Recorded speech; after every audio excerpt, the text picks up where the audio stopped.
Saya ulang kembali. Assalamualaikum warahmatullahi wabarakatuh. Waalaikumsalam warahmatullahi warahmatullahi wabarakatuh. Innal hamdalillah nahmaduhu wa nasta'inuhu wa nastaghfiruh wa na'udzu billahi min shururi anfusina wa min sayyiati a'malina.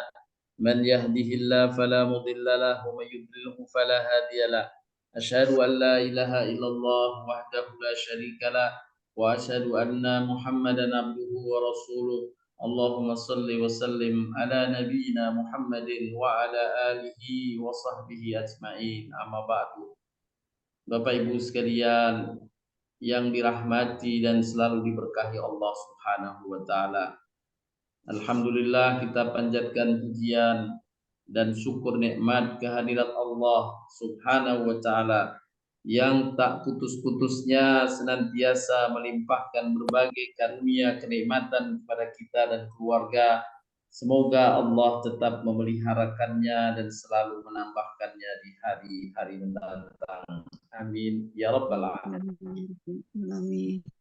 Bapak Ibu sekalian, izinkan pada pagi hari ini saya ingin mengkaji satu tema yang diberi judul nilai Islam mendorong semangat beramal dan berkarya dalam kehidupan. Islam yang kita anut, yang bersumber dari wahyu Allah Al-Quran dan sabda-sabda Rasulnya Muhammad Sallallahu Alaihi Wasallam, mengajarkan nilai-nilai hidup yang kokoh, yang kuat, yang komprehensif. Nilai-nilai keyakinan dan moral yang diajarkan Islam berkaitan dengan hidup menjadi ajak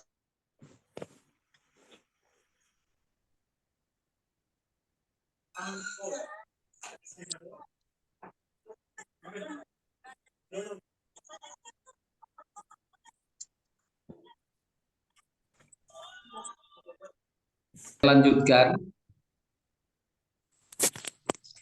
Nilai-nilai dan keyakinan dan moral Islam haruslah melahirkan semangat hidup dan beramal bagi setiap orang mukmin. Iman yang benar, yang merujuk kepada apa yang Allah telah sampaikan dan Rasul telah jelaskan, akan melahirkan nilai dan konsep hidup yang benar. Dan bila kita memahami Islam, nilai-nilai Islam, konsep hidup Islam yang benar, pasti akan melahirkan semangat beramal dan berkarya dalam hidup. Kita tidak lemah. Wala tahinu wala tahzanu wa antumul a'launa in kuntum mu'minin.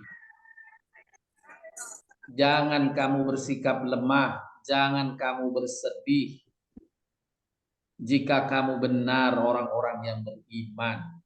Beriman yang merujuk pada nilai-nilai hidup Islam yang didasarkan atas iman yang benar.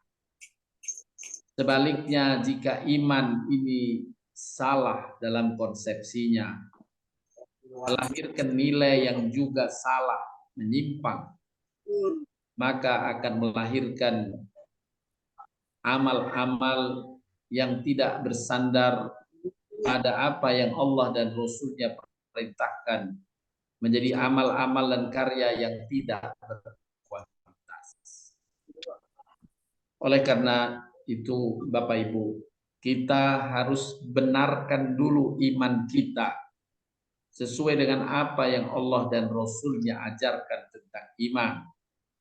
Karena pintu utama atau sifat utama orang bertakwa adalah keimanan yang benar.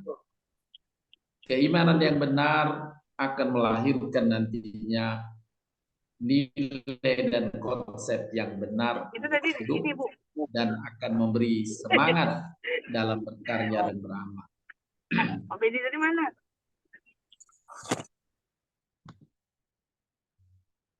Bapak Ibu sekalian yang dirahmati Allah Subhanahu wa taala, beberapa nilai yang akan memberi semangat bagi muslim untuk berkarya dan beramal. Yang pertama adalah kesadaran bahwa hidup adalah pengabdian ibadah untuk Allah semata. Dan kesadaran ini sengaja oleh Nabi SAW dijadikan amal harian kita untuk sering diulang dalam ibadah sholat 5 waktu paling tidak sehari. Kita selalu berikrar dalam doa iftitah mengawali sholat. Inna sholati wa nusuki wa mahyaya wa mamati lillahi rabbil alamin. Sesungguhnya sholatku, ibadahku, hidup dan matiku, yakni seluruh kehidupanku, seluruh aktivitas hidupku sampai aku mati hanya untuk Allah Subhanahu wa ta'ala. Kita persembahkan seluruh hidup kita, seluruh aktivitas hidup kita sesungguhnya untuk mendapatkan ridho Allah semata. Inilah ikrar harian seorang mukmin. Dengan ikrar ini kita memberikan satu karya, satu amal dalam kehidupan, aktivitas hidup kita harus bernilai ibadah. Apa nilai ibadah? Adalah amal-amal yang merujuk kepada perintah Allah dan Rasul-Nya. Bukan sekedar amal-amal ibadah mahdhah, tapi juga amal-amal hablum minan nas. Semua aktivitas hidup, baik kita bekerja, baik kita mencari nafkah, baik kita mengatur rumah, membersihkan satu bagian atau tempat. Sesungguhnya itu adalah perintah-perintah Allah dan Rasul-Nya, semuanya masuk dalam kategori ibadah. Allah Subhanahu wa taala berfirman, "Wa ma khalaqtul jinna wal insa illa liya'budun." Aku tidak menciptakan jin dan manusia melainkan supaya mereka mengabdi kepadaku, beribadah kepadaku. Makna ibadah bukan sekedar sholat. Makna ibadah bukan sekedar baca Quran, bukan sekedar berpuasa, berzikir. Tetapi makna ibadah adalah segala aktivitas hidup, baik yang berkaitan dengan hak Allah, atau berkaitan dengan hak sesama, atau berkaitan dengan hak diri yang merujuk kepada firman-firman Allah, aturan-aturan Allah, dan merujuk pula kepada sabda-sabda Nabi-Nya Muhammad SAW, maka ia masuk kategori ibadah. Semua aktivitas harus merujuk. Urusan makan, urusan tidur, urusan keluar mencari nafkah, semuanya berada dalam aturan yang komplit, yang lengkap dari Allah, yang telah Allah turunkan kepada Rasulnya Muhammad Sallallahu Alaihi Wasallam. Tidak ada yang lepas dari berbagai urusan hidup manusia dari pengaturan Allah Subhanahu wa taala.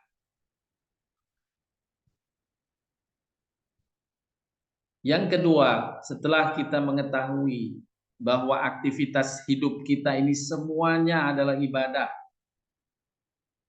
maka amal-amal aktivitas yang kita tunaikan tentu punya tujuan. Dan Allah Subhanahu wa taala mengingatkan kita, hendaklah kita bertujuan dunia dan akhirat, mengambil manfaat dunia dan akhirat dari semua aktivitas hidup kita.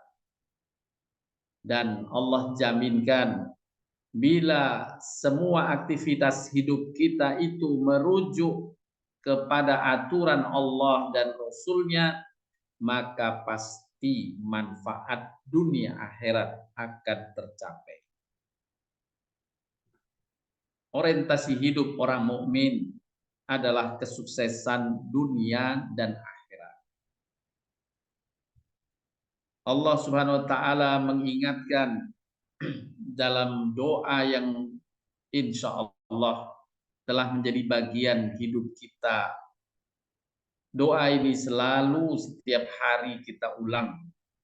Rabbana atina fid dunya hasanah wa fil akhirati hasanah wa qina adzabannar. Ya Tuhan kami, berilah kami kebaikan di dunia dan kebaikan di akhirat. Kesuksesan dunia dan kesuksesan akhirat. Kebahagiaan dunia dan kebahagiaan akhirat. Lindungilah kami dari azab neraka. Allah Subhanahu wa taala mengingatkan kepada kita dalam Al-Qur'an, tepatnya dalam surat An-Nisa ayat 134. Allah berfirman, a'udzubillahi minasyaitonir rajim. Man kana yuridu thawabat dunya fa indallahi thawabud dunya wal akhirah wa kana Allahu sami'an basira. Barang siapa yang menghendaki manfaat dunia saja, maka ia merugi. Kenapa merugi? Karena di sisi Allah ada manfaat dunia dan akhirat. Dua-duanya Allah berikan kepada hamba-hamba yang beriman, dunia dan akhirat. Oleh karenanya, hendaklah kita selalu bercita-cita untuk sukses dunia akhirat, dan dengan cita-cita itu kita selalu berikhtiar, berupaya untuk mendapatkan kemanfaatan dunia dan akhirat tadi. Dan upaya ikhtiar kita untuk mendapatkan keduanya adalah merujuk kepada apa yang Allah dan Rasulnya telah ajarkan. Dan ketika kita merujuk pada ajaran itu, maka aktivitas kita dinamakan ibadah.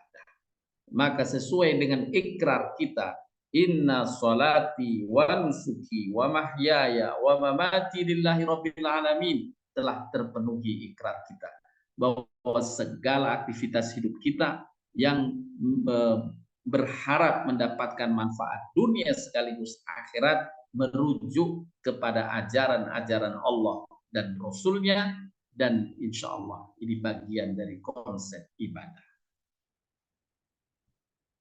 Allah Subhanahu wa taala mengingatkan kita dalam firman-Nya yang lain agar hidup kita bukan semata-mata untuk mencari manfaat dunia, karena pasti merugi. Satu hari akhirat nilainya sama dengan 1000 tahun di dunia. Kita hidup di dunia nggak akan sampai 100 tahun pun sudah susah, apalagi mencapai 1000 tahun. Ketahuilah di akhirat, dan ini bagian dari iman dan keyakinan kita terhadap kabar dari Allah dan Rasulnya, bahwa hidup di akhirat lebih panjang waktunya, bahkan khalidina fiha, kekal di akhirat nanti. Di dunia ini digambarkan 1000 tahun dunia, di akhirat hanya 1 hari.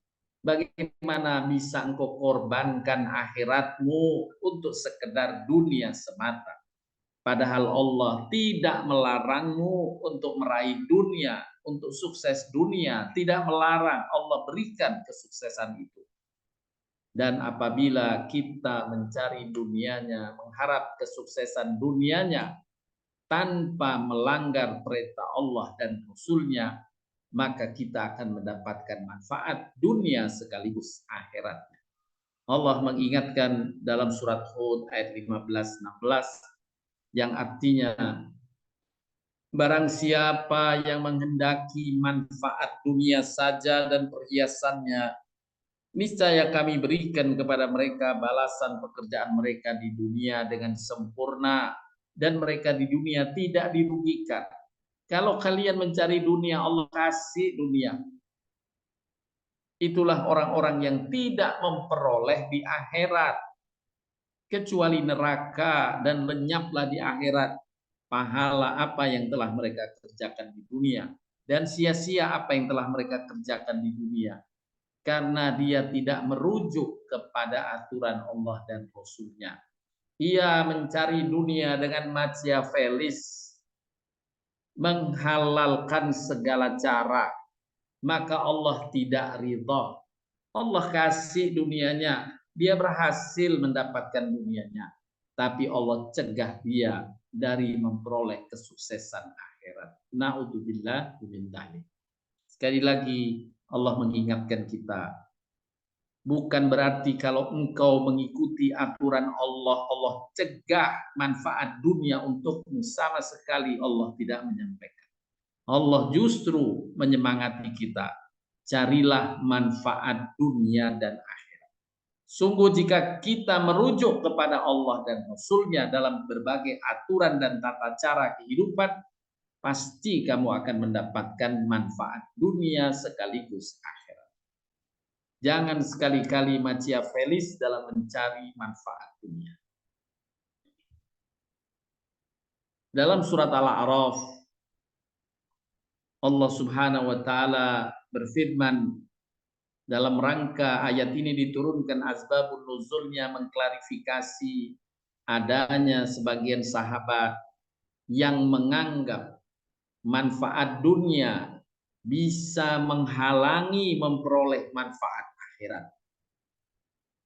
Manfaat dunia dianggapnya bisa menghalangi manfaat akhirat. Maka Allah mengklarifikasikan dengan menurunkan ayat ini kepada Nabi SAW untuk disampaikan kepada para kaum muslimin saat itu di Madinah yang sebagian memiliki pemahaman yang salah terkait dengan manfaat dunia.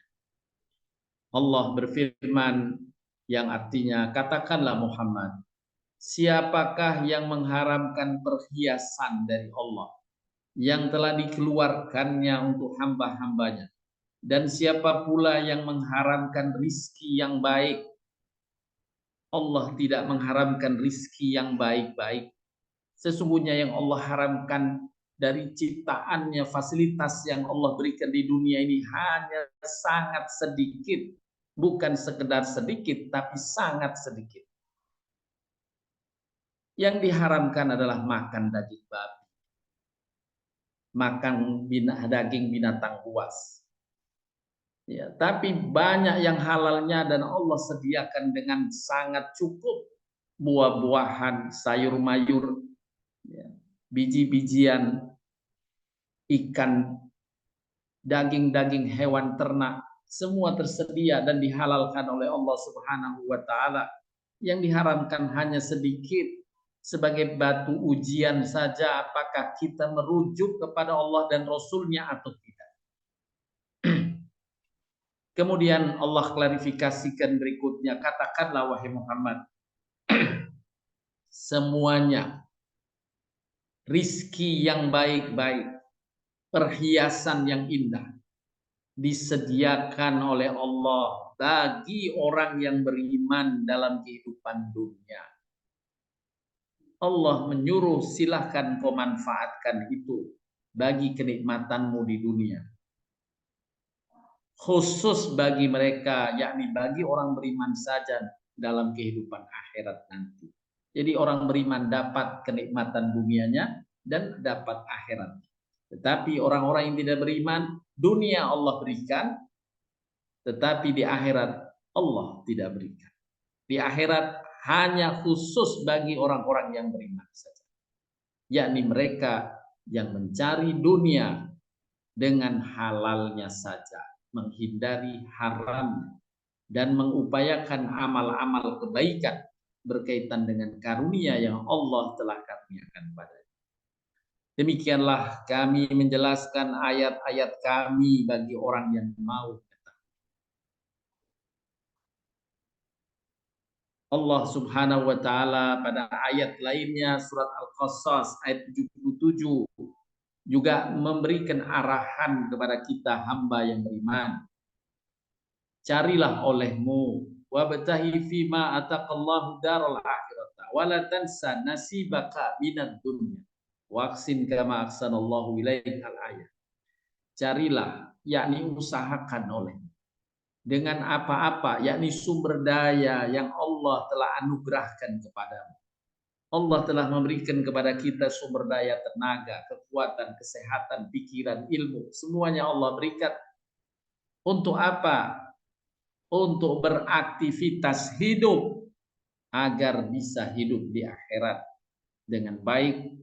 Dan Allah ingatkan, jangan kamu melupakan nasibmu dari kehidupan dunia.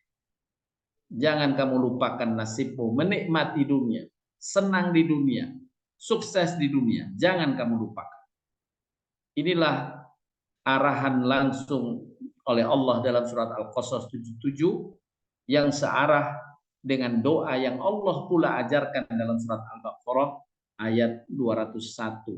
Rabbana atina fid dunya hasanah wa fil akhirati hasanah wa qina adzabannar. Ya Allah, karuniakan kepada kami kesuksesan dunia dan kesuksesan akhirat. Allah mengingatkan, jangan kamu lupakan nasibmu di dunia. Kemudian untuk meraih kehidupan yang lebih baik di akhirat, Allah ingatkan, gunakan anugerah Allah kepadamu saat di dunia. Berbuat baik kepada orang lain sebagaimana Allah berbuat baik kepadamu. Manfaatkan apa-apa yang Allah karuniakan kepadamu untuk berbuat baik kepada sesama. Ikhtiar berkarya dalam hidup diniatkan untuk mendapatkan karunia Allah agar dapat banyak beramal dengannya dan memanfaatkan apa yang dikaruniakan Allah untuk 3 hal. Kita mencari dunia agar bisa mudah beramal. Kita mencari sehat untuk bisa beramal. Mencari rizki untuk bisa beramal. Dan mencari kawan juga untuk bisa beramal. Semua aktivitas hidup kita perlu topangan dan topangan itu perlu kita usahakan. Setelah mendapatkan topangannya kita amalkan. Arah dari amal-amal ini adalah untuk beribadah, untuk dinikmati dalam kehidupan dunia bagi diri dan keluarga, dan untuk berbuat baik pada sesama. Inilah arahan dari Allah Subhanahu wa taala kepada kita sebagai hamba yang beriman kepadanya sebagaimana termaktub dalam surat Al-Qasas ayat 77. Saya ulang terjemahan ayat ini sebagai pedoman kita dalam beraktivitas hidup. Carilah, usahakan olehmu dengan apa-apa yakni sumber daya yang Allah telah anugerahkan kepadamu. Carilah kehidupan negeri akhirat, jangan semata-mata dunia saja. Tetapi jangan kamu lupakan nasibmu dari kehidupan dunia. Dan berbuat baiklah kamu kepada orang lain sebagaimana Allah berbuat baik kepada. Bapak Ibu sekalian yang dirahmati Allah Subhanahu wa taala. Kemudian nilai dan konsep yang ketiga. Hidup adalah bermartabat. Nabi Shallallahu alaihi wasallam bersabda diriwayatkan oleh Imam Bukhari, "Idza lam tastahyi fasna ma syi'ta." Jika engkau tidak punya malu, maka berbuatlah sekehendak. Apa yang disabdakan Nabi SAW mendorong kita ketika kita melakukan suatu aktivitas harus berpikir bahwa aktivitas kita itu tidak mempermalukan diri kita. Jika kita tidak punya malu, al-haya'u minal iman, sesungguhnya malu adalah bagian dari iman. Orang yang beriman punya rasa malu. Bila kita tidak ada rasa malu, kata Nabi, maka terserah, berbuatlah sekehendak. Maka sesungguhnya seorang muslim bekerja, berkarya, beraktivitas dalam keseharian hidupnya tidak asal-asalan. Ia diminta oleh Allah untuk mempersembahkan amal yang ihsan sebagaimana pernah kita pelajari. Amal yang terbaik, amal yang berkualitas, bukan asal-asalan. Dan ia malu, punya rasa malu bila ia mempersembahkan aktivitas yang asal-asalan saja. Dalam hadis yang lain, Nabi SAW mengapresiasi seseorang yang berkarya. Sebagaimana dalam hadis Imam Bukhari ini, Rasulullah bersabda, sungguh jika salah seorang di antara kalian yang mengambil tali, kemudian tali itu dengan tali itu membawa seikat kayu di atas punggungnya, yakni kayu untuk pembakaran. Kemudian dia menjual kayu bakar itu, dan tampak letih di wajahnya, lebih baik baginya daripada meminta-minta kepada manusia. Dan di antara mereka yang meminta-minta itu atau yang diminta, ada yang memberinya dan ada yang menolak. Tapi berkarya sendiri, Allah lebih puji kepadanya. Inilah yang disampaikan Nabi, bahwa berupaya terlebih dahulu itu lebih menjaga martabat seseorang. Kemudian yang keempat, hidup adalah amanah. Ini nilai yang Allah ajarkan berulang di dalam Al-Quran dan sabda-sabda Nabi-Nya Shallallahu Alaihi Wasallam. Di dalam surat Al-Anfal ayat 27, Allah SWT berfirman, wahai orang-orang beriman, janganlah kamu mengkhianati Allah dan Rasul-Nya. Dan juga jangan kamu mengkhianati amanat-amanat yang dipercayakan kepadamu, sedang kamu mengetahui. Na'udzubillahi min dzalik. Inilah pesan dari nilai Al-Quran, agar kita hidup sesungguhnya konsepnya menjaga amanah. Allah yang menitipkan bukan saja manusia, lebih besar lagi adalah Allah Subhanahu. Kita dititipi harta, kita dititipi kesehatan, kita dititipi keluarga, kita dititipi tetangga, kita dititipi sahabat. Semuanya Allah titipkan kepada kita. Maka jadilah kalian kurirnya Allah untuk menyampaikan titipan itu sesuai dengan apa yang Allah perintahkan. Maka siapa yang menyampaikan titipan-titipan Allah itu, bagaimana ia dititipi agar berbakti kepada kedua orang tua, ia dititipi agar berbakti kepada kaum kerabat dan keluarganya, untuk anak-anaknya, ia dititipi dengan tetangganya, dititipi dengan sahabat-sahabatnya. Kita dititipkan Allah untuk berbuat baik kepada anak-anak yatim di sekitar kita. Maka titipan-titipan itu bila kita laksanakan, sesungguhnya kita sedang menjaga amanat dari Allah. Bapak Ibu sekalian, sesungguhnya kita hanya menjalankan titipan ini dari Allah. Harta Allah karuniakan untuk kita manfaatkan sesuai dengan apa yang menjadi arahan Allah yang menitipkan harta itu. Allah minta kita selain untuk kehidupan diri kita, kehidupan keluarga, berbagi pula kepada orang-orang di sekitar kita, anak-anak yatim, fakir miskin, orang yang memerlukan. Dan ketika kita menjalani amal-amal itu, sesungguhnya kita telah menjadi kurirnya Allah. Alangkah tingginya derajat menjadi kurirnya Allah. Pasti Allah bayar Dan bayaran Allah bukan sekedar di dunia. Allah bayar jasa kurir kita dengan balasan dunia dan akhirat. Bukankah kita mengimani ayat-ayat berikut atau kebenaran ayat-ayat berikut? Ayat sabul insanu an yutraka sudah. Apakah manusia mengira bahwa ia akan dibiarkan sia-sia begitu saja? Apakah kita menerima rizki, menerima karunia sehat, keluarga, teman, sebagainya? Apakah kita tidak mempertanggungjawabkan pemberian-pemberian Allah ini? Tentu tidak.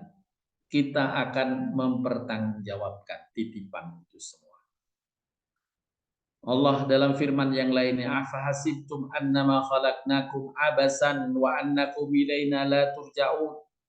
Apakah kamu mengira bahwasanya kami menciptakan kamu main-main saja, nggak ada pertanggungan jawab, bahwa kamu tidak akan dikembalikan kepada kami? Tentu tidak. Allah tidak main-main. Allah memberikan karunia kepada kita untuk disalurkan sesuai dengan apa yang Allah perintahkan. Dan inilah hidup kita adalah hidup sungguh menjalankan amanah saja dari Allah Subhanahu wa ta'ala. Dalam firman Allah yang lain, yang menjadi pendorong semangat bagi kita untuk menjalankan kebaikan-kebaikan sesuai yang Allah perintahkan. Karena Allah menjaminkan pasti Allah berikan balasan. Sebagai kurirnya Allah, pasti Allah berikan balasan. In ahsantum li anfusikum. Jika kalian berbuat baik, sesungguhnya kalian berbuat baik bagi diri kalian sendiri. Faman ya'mal mithqala dzarratin khairan yarah. Barang siapa yang mengerjakan kebaikan sebesar zarah, ia akan mendapatkan balasan. Pasti sebagai kurir Allah akan balas. Makna berbuat baik adalah melakukan sesuatu yang diperintahkan Allah atau sesuai dengan perintah Allah. Bapak Ibu sekalian yang dirahmati Allah Subhanahu wa ta'ala. Sebaliknya, kita khawatir akan balasan bila kita tidak amanah berbuat kejahatan. Karena Allah Subhanahu wa ta'ala telah memastikan adanya kepastian balasan buruk bagi mereka yang berbuat buruk bila yang berbuat buruk tidak segera beristighfar, tidak segera memohon ampun dan kemaafan. Allah Subhanahu wa ta'ala berfirman yang artinya rencana yang jahat itu tidak akan menimpa selain orang yang merencanakannya sendiri. Hukum ini menjadi pasti dalam kehidupan manusia di muka bumi. Kejahatan itu balik ke dirinya sendiri, hanya nunggu waktu. Apakah waktu yang pendek atau waktu yang cukup panjang? Manusia sering terkecoh dengan waktu yang panjang. Padahal kepastian berlakunya akan pasti terjadi. Bahwa yang berbuat jahat, kejahatannya akan membalik menimpanya. Balik akan menimpanya. Hukum ini telah Allah tetapkan kepastiannya. Dan Allah memastikannya dengan kalimat ayat berikutnya. Kita renungkan tentang kepastian sunnatullah ini yang dikuatkan dengan penjelasan ayat berikutnya. Tiadalah yang mereka nanti-nantikan, melainkan berlakunya sunnah Allah yang telah berlaku pada orang-orang terdahulu. Kejahatan orang-orang terdahulu Allah sudah balaskan. Sudah berlaku sejak dahulu. Kemudian Allah kuatkan lagi kepastiannya dengan kalimat berikut. Maka sekali-kali kamu tidak akan mendapat penggantian bagi sunnah Allah itu. Sunnah Allah yang di atas yang bergaris, yang saya beri garis. Rencana jahat, kejahatan tidak akan menimpa selain orang yang merencanakannya sendiri. Maka hendaklah kita khawatir dan takut akan balasan Allah yang Allah tetapkan kepastiannya ini. Kemudian diulang lagi oleh Allah dalam kalimat terakhir. Sekali-kali tidak pula kamu menemui penyimpangan bagi sunnah Allah ini. Enggak menyimpang sunnah Allah ini, enggak meleset sunnah Allah ini. Pasti terjadi akan balik kejahatan itu pada dirinya sendiri. Tinggal menunggu waktu kapan balasan itu terjadi. Inilah Bapak Ibu, dengan keyakinan atas apa yang kita imani di dalam Al-Quran dari janji Allah, kabar dari Allah SWT, maka kita hendaklah menjadi hamba yang beraktivitas hidup dalam rangka menjaga amanah Allah Subhanahu wa Ta'ala. Yang terakhir, yang kelima maksud saya, bukan yang terakhir, kita ada 6. Hidup harus memberi manfaat. Allah dalam surat Al-Qasas tadi memerintahkan kita, bagian hidup kita untuk berbuat baik. Berbuat baiklah kepada sesama seperti halnya Tuhanmu berbuat baik kepada. Jangan kalian berbuat kerusakan. Sesungguhnya Tuhanmu tidak menyukai orang yang berbuat kerusakan. Dalam hadis Nabi SAW, Rasulullah bersabda, khairus nas anfa'uhum linnas. Sebaik-baik manusia adalah yang paling banyak manfaatnya bagi sesama. Maka hendaklah nilai-nilai ini menjadi motivasi bagi kita bahwa hidup kita harus memberi manfaat pada sesama dan lingkungan. Kemudian nilai yang berikutnya, hidup adalah syukur. Allah telah memberikan banyak karunia kepada kita dan kita berkarya dalam rangka syukur nikmat. Orang bersyukur adalah orang yang memanfaatkan kenikmatannya untuk kebaikan. Ketika seseorang yang mendapatkan kenikmatan memanfaatkan kenikmatannya untuk kebaikan-kebaikan yang diridhai oleh Allah Subhanahu wa Ta'ala, maka ia disebut oleh Allah sebagai hamba yang bersyukur. Dan jika itu dilakukan, Allah jamin Allah akan selalu jaga nikmat itu, bahkan Allah tambah nikmat. Allah berfirman di antaranya dalam surat 34 ayat 15 yang artinya, kepada mereka dikatakan, makanlah olehmu dari rizki yang dianugerahkan Tuhanmu dan bersyukurlah kamu kepadanya. Negerimu adalah negeri yang baik dan Tuhanmu adalah Tuhan yang Maha Pengampun. Alhamdulillah, kita dikaruniai negeri yang luar biasa. Kita amat bersyukur atas karunia yang melimpah di negeri kita. Hendaklah kita sebagai bangsa bersyukur kepada Allah Subhanahu wa Ta'ala. Sebagai bangsa yang beriman, mengimani Allah dan Rasul Muhammad SAW, kita bersyukur atas karunia Allah atas negeri ini.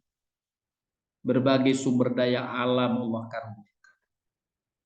Dan cara bersyukur yang benar adalah mensejahterakan.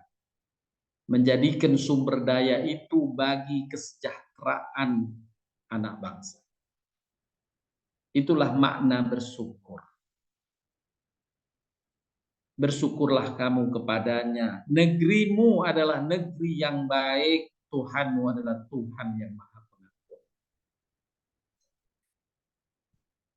Dalam surat Ibrahim ayat 7 Allah menjaminkan, jika kita bersyukur, maka pasti Allah akan menambah karunia dan kenikmatannya. Sesungguhnya jika kamu bersyukur, pasti kami akan menambah nikmat kepadamu.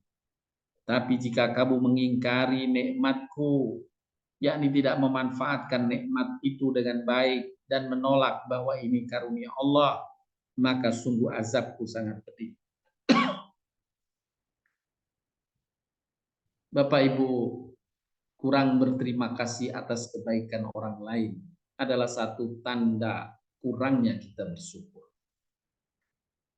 Rasulullah SAW bersabda, barang siapa diperlakukan baik oleh orang, hendaknya ia membalas.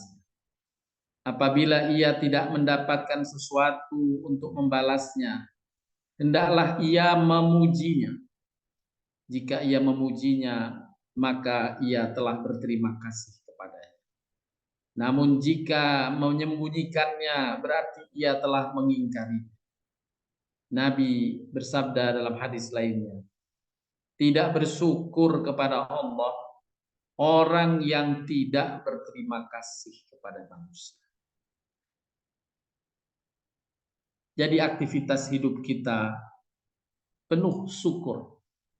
Kita melakukan kebaikan adalah manifestasi syukur kepada Allah dan sekaligus manifestasi terima kasih kita kepada orang-orang di sekitar kita.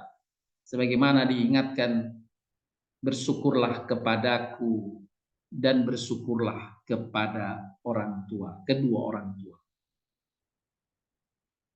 Allah perintahkan di surat Luqman, hendaklah kita bersyukur kepada Allah, bersyukur pula kepada kedua orang tua, karena orang tua telah berjasa.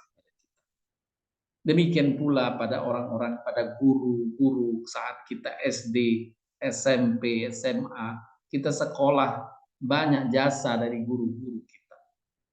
Jasa dari kerabat, keluarga, saudara, dari teman-teman, maka sikapilah semuanya dengan kebaikan. Menyikapi kebaikan mereka dengan kebaikan adalah bentuk syukur kita kepada Allah Subhanahu wa ta'ala. Maka amal dan karya kita semuanya kita arahkan bagian dari syukur nikmat kepada Allah Subhanahu wa ta'ala. Bapak Ibu sekalian, Allah jaminkan siapa yang bersyukur, dia akan mendapatkan tambahan kenikmatan dan perlindungan dari Allah dari berbagai musibah. Dua ayat ini Bapak Ibu selalu saya ulang untuk mengingatkan kita semua. Inilah jaminan Allah yang paling gamblang di dalam Al-Quran tentang amal yang menghindarkan kita dari musibah dan amal yang selalu Allah bukakan pintu tambahannya, yaitu bersyukur. Ayat pertama surat An-Nisa 147. Ma yafalullahu bi'adabikum la in syakartum wa amantum. Mengapa Allah akan mengazabmu? Mengapa Allah akan menimpakan musibah padamu jika kamu bersyukur dan beriman? Tidak mungkin Allah menimpakan musibah yang membuat kamu berat dan susah. Tidak. Kalaupun Allah menimpakan musibah kepada hamba yang bersyukur, semata-mata di balik musibah itu ada rahasia kenikmatan, kebahagiaan. Allah menjaminkan, Allah tidak akan mengazab hambanya yang bersyukur. Allah tidak akan mengazabmu jika kamu bersyukur dan beriman. Allah maha mengetahui dan maha mensyukuri hamba-hamba. Kemudian jaminan yang kedua dalam surat Ibrahim ayat 7. Apabila kamu bersyukur, niscaya aku akan tambah nikmatku kepada. Allah akan selalu tambah nikmat. Allah bukakan pintu karunia kenikmatan dengan amal syukur. Sehingga hendaknya kita niatkan segala aktivitas hidup kita adalah dalam rangka pengabdian kepada Allah. Kita tidak dilarang memanfaatkannya untuk kepentingan dunia selama asalnya adalah kehalalan, mendapatkan ridha Allah. Qul bi fadlillahi wa bi rahmatihi falyafrahu, kata Allah dalam firman-Nya surat Yunus. Katakan wahai Muhammad, jika engkau mendapatkan karunia Allah di dunia ini dan sekaligus mendapatkan rahmatnya yakni karena karunia engkau terima dengan ridho Allah. Fal yafrahu, maka bergembiralah setelah engkau meyakini bahwa karunia yang engkau peroleh benar-benar mendatangkan rahmat Allah, ridha Allah SWT. Bergembiralah. Kita hidup mencari manfaat dunia akhirat, sukses akhirat sesuai dengan doa-doa kita. Inilah hidup Muslim. Hidup adalah ibadah. Semua aktivitas hidup kita upayakan bagian dari ibadah. Hidup adalah mendapatkan manfaat dunia dan akhirat. Hidup ini menjalani amanah dari Allah Subhanahu wa taala. Banyak titipan Allah kepada kita. Allah titipkan kepada kita diri kita. Allah titipkan kepada kita rizki yang diberikan kepada kita. Allah titipkan kepada kita keluarga, orang tua kita, anak-anak kita, pasangan kita, kerabat dekat kita, teman-teman kita, itu titipan semua dari Allah. Termasuk negeri kita adalah titipan dari Allah Subhanahu wa taala. Kita akan dimintai pertanggungjawab tentang amanah yang telah dititipkan. Hidup adalah bermartabat. Kita tidak asal-asalan, semuanya kita pikirkan untuk mendapatkan kualitas yang terbaik. Hidup adalah memberi manfaat pada sesama, dan hidup adalah wujud syukur nikmat kita kepada Allah Subhanahu wa taala. Inilah hidup sebagai muslim yang lahir dari konsep dan nilai-nilai Islam, yang dimiliki atau lahir pula dari keimanan yang benar. Inilah Bapak Ibu sekalian yang dapat disampaikan, mudah-mudahan bermanfaat.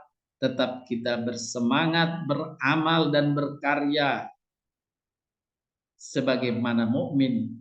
Allah SWT firmankan, wala tahinu wala tahzanu wa antumul a'launa in kuntum mu'minin. Jika benar engkau mukmin, tetap bersemangatlah untuk beramal dan berkarya. Jangan khawatir, jangan lemah, jangan bersedih. Inilah Bapak Ibu, sekali lagi mudah-mudahan bermanfaat. Saya cukupkan, dan bila ada yang ingin didiskusikan, dipersilahkan. Terima kasih Pak Ustadz. Jadi intinya hidup itu harus bersemangat ya Pak Ustadz. Semangat Bu. Ya Ibu, Bapak-Bapak yang ingin bertanya dipersilahkan. Saat ini belum ada Pak Ustadz. Itu ada Bu Tuti. Silakan Bu Titi. Assalamualaikum warahmatullahi wabarakatuh, Pak Ustadz. Waalaikumsalam warahmatullahi wabarakatuh. Pak Ustadz, saya mau bertanya mengenai hidup adalah amanah, hidup adalah kita harus bertanggung jawab terhadap apa yang kita lakukan.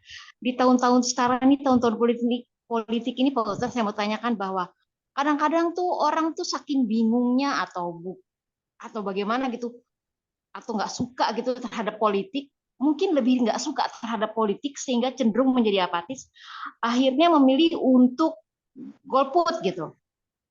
Padahal negeri ini kan tanggung jawab kita bersama ya Pak. Jadi kita nggak bisa gitu mengambil amannya aja, menurut saya ya, main golput aja gitu. Nanti kalau ada apa-apa dengan negeri ini main salah-salahan gitu. Padahal kan harusnya sebagai orang yang hidup di suatu negara yang dititipkan Allah, amanah itu bukan hanya sekedar, bukan menjadi tanggung jawab seorang pimpinan negara aja kan ya Pak ya. Baik Bu, iya benar. Ya betul, bahwa tadi saya jelaskan konsep amanah. Kita ini dititipi rizki. Ya, diberikan rizki, tapi kemudian Allah kan memberi perintah.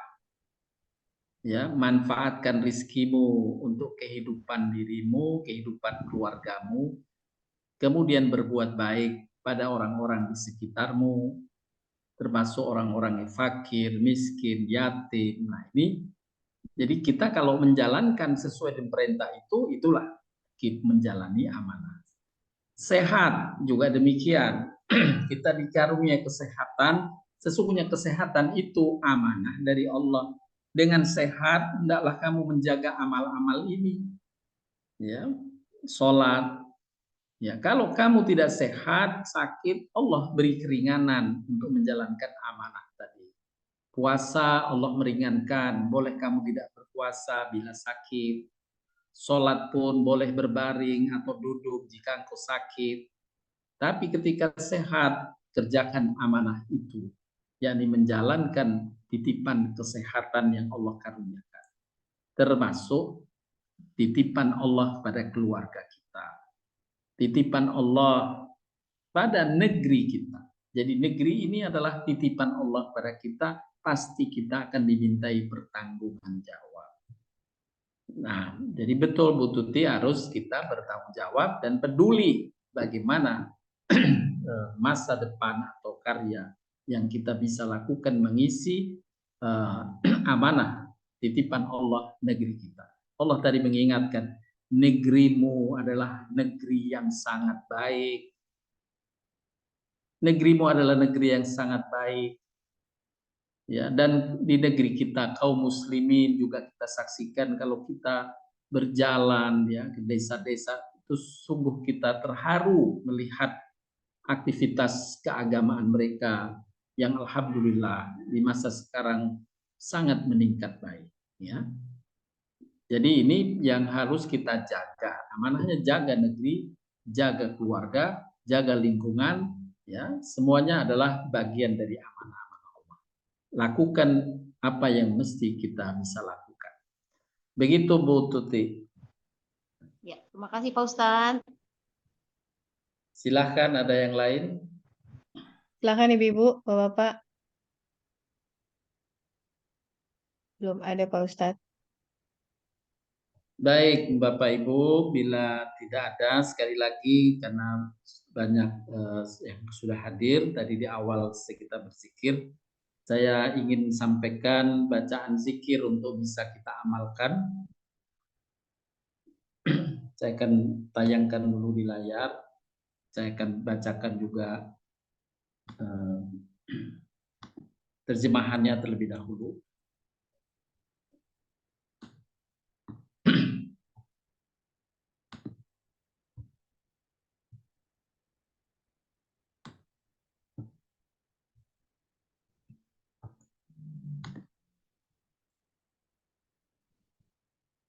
Sebelumnya saya tutup dengan ini dulu. Nabi SAW ada perenungan untuk sama-sama kita renungkan sabda Nabi SAW. Barang siapa yang hari ini lebih baik dari hari kemarin, maka ia adalah orang yang beruntung. Barang siapa yang hari ini sama dengan hari sebelumnya, ia orang yang rugi. Barang siapa yang hari ini lebih buruk atau lebih jelek dari hari sebelumnya, maka ia orang yang celaka. Hadis ini memotivasi kita, hendaklah dengan bertambahnya waktu kita bercita-cita lebih baik, lebih beramal kebaikan, lebih berkarya.